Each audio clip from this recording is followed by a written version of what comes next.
Welcome to Thái Nguyên News. I'm Việt Cường. Let's take a look at today's headlines. Provincial leader meets delegation from Manchester City, United Kingdom.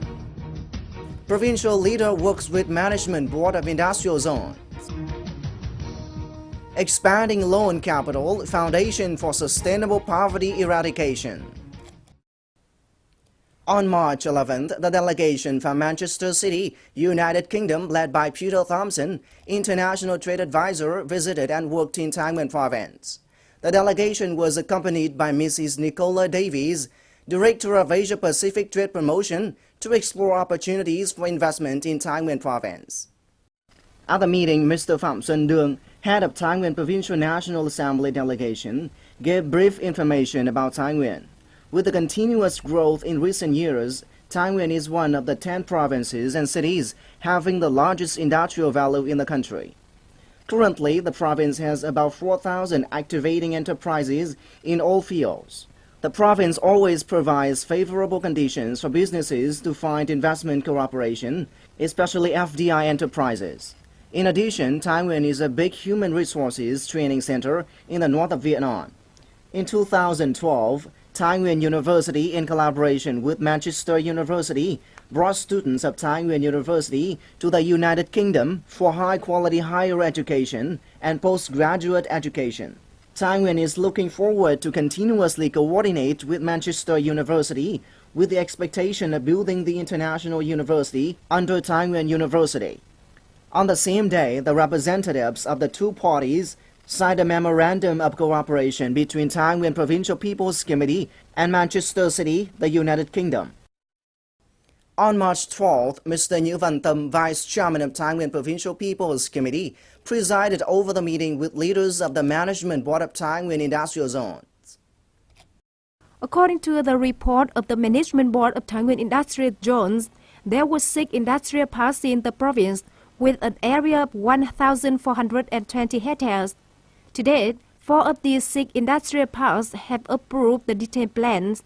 Meanwhile, Yên Bình 1 and Quy Thắng industrial zones are completing detailed planning documents for approval. The work for compensation and land clearance of the industrial parks has been implemented, attracting 77 investment projects. At present, there are 34 projects in operation. At the meeting, representatives of Management Board of Thái Nguyên Industrial Zones presented a number of problems and suggested the provincial leaders to decide the ways to solve these. Concluding the meeting, Mr. Nhữ Văn Tâm required all concerned to promote investment attraction in the coming time and emphasized that the allocated projects with slow progress implementation can be recovered and be given to other potential projects. The Vice Chairman also mentioned that the Management Board should coordinate with the Department of Trade and Industry and the Department of Finance to find resources to continue investment in infrastructure of industrial zones. Also on March 12, the Steering Committee for Mineral Resources Management in Thái Nguyên Province held a meeting on managing mineral resources in the province. Mr. Dương Ngọc Long, Chairman of Thái Nguyên Provincial People's Committee, presided over the meeting. At the meeting, leaders of relevant sectors and local authorities pointed out the existing problems in the process of mineral resources management in localities, including the delimitation of restricted and licensed extractive areas, jurisdiction of local governments in terms of managing mineral resources, consolidating and maintaining the management units, supervising, controlling, and combating illegal minerals exploitation, and the work of recovery, ensuring the infrastructure and the local environment in the mining process. Concluding the meeting, Mr. Long highly appreciated the efforts of relevant agencies and developments in managing mineral resources. He also required relevant agencies and local authorities to consider carefully mining licensing, review the operation of licensed mines, complete planning for approving exploitation license, and assess the current state of the environment before, during, and after the mining process. On March 11th, Thái Nguyên City held a meeting to summarize the movement All Citizens Unite to Build Cultural Life in 2012 and proposed directions and tasks in 2013. In 2012, the implementation of the movement All Citizens Unite to Build Cultural Life was directed by the party committee at all levels, agencies and organizations. With the strong response of all stakeholders and citizens, the movement had a deep impact on every aspect of social life, contributing to economic development and enhance political security and social order. In particular, the movement of poverty reduction was finished in a number of specific measures. Many poor households got loan capital and were guided for sustainable economic development.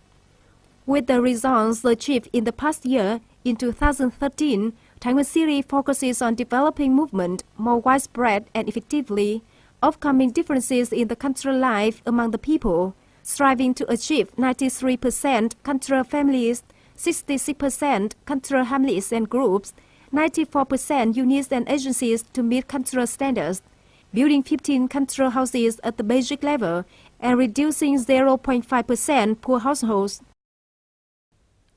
On the morning of March 11th, the market management team of Thái Nguyên City launched a campaign to check motorcycle helmets business and trade establishments in the area. On the first day of the campaign, the market management team focused on checking the large number of helmet business establishments and found out that most helmets were stylish, non-standard, and had no original stamps, but were favored and widely used among local residents.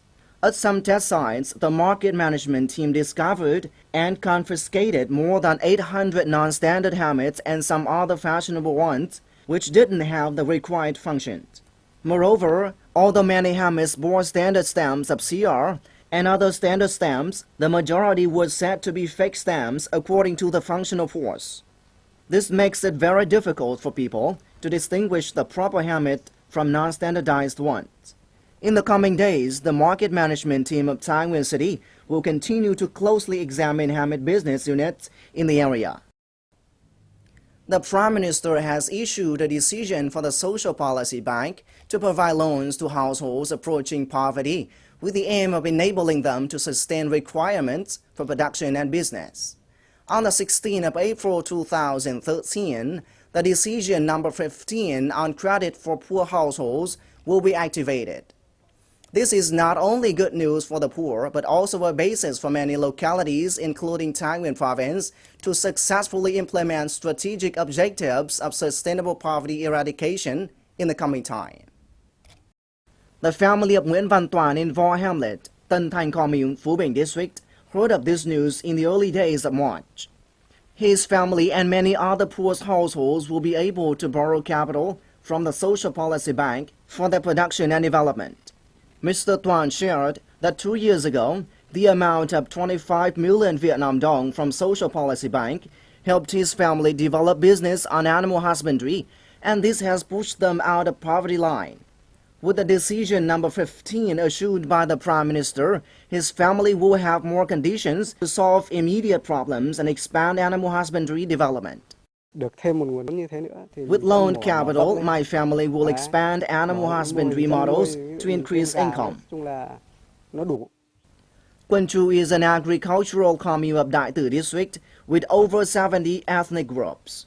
For a locality considered the most difficult in Đại Từ District, to lessen poverty is difficult, but even harder to stop diving into poverty line. Therefore, for many years, the issue of sustainable poverty reduction has been a difficult problem for those who work in the field of social security.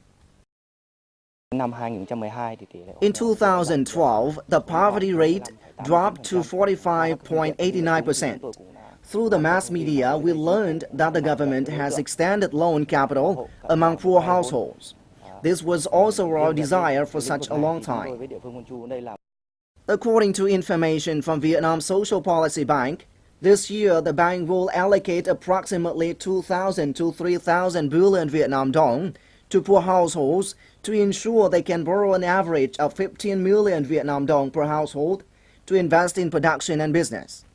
The expansion of credit to poor households will help meet the aspirations of many people.